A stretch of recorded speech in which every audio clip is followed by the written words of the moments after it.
Good morning, students. Last class we learnt value of money and nature of money.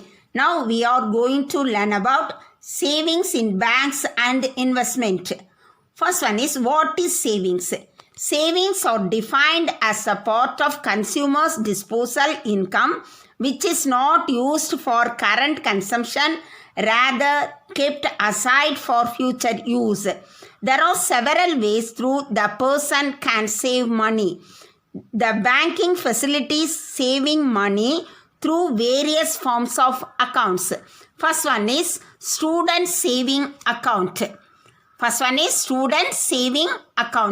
There are saving accounts some banks offer especially for young people enrolled high schools or college, and they may feature more flexible terms such as lower minimum balance requirements.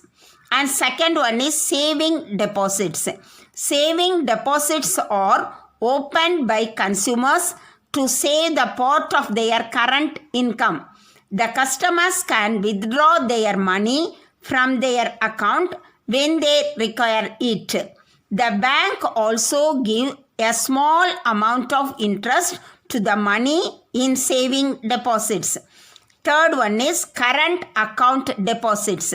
Current account deposits are generally opened by business firms, traders, and public authorities. The current accounts help in frequent banking transactions as they are repayable on demand. Fourth one is fixed deposits. Fixed deposits accounts are meant for investors who want their principal to be safe and yield them fixed yields. The fixed deposits are also called as term deposits, as normally they are fixed for specified period. Next one is benefits of savings. You will be financially independent sooner. Next one is, you would not have to worry any unforeseen expenses. In future, you will have financial backup in place if you lose your job. You will be prepared if your circumstances changes. You will be more comfortable in retirement. Save today for better tomorrow. Next one is investments. The process of investing something is known as investment. It could be anything: money, time, effort, or other resources that you exchange to earn return in future. Investment can be made in different investment vehicles, like first one is stock, second one is bonds, third one is mutual funds, fourth one is commodities futures, fifth one is insurance, sixth one is annuities, and seventh one is deposit account for any other securities or assets. An investment always comes with risk of losing money, but it is also true that you can reap more money with the same investment vehicle.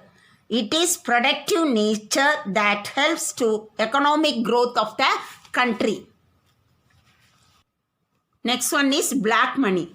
Black money is any money which is not paid to the government.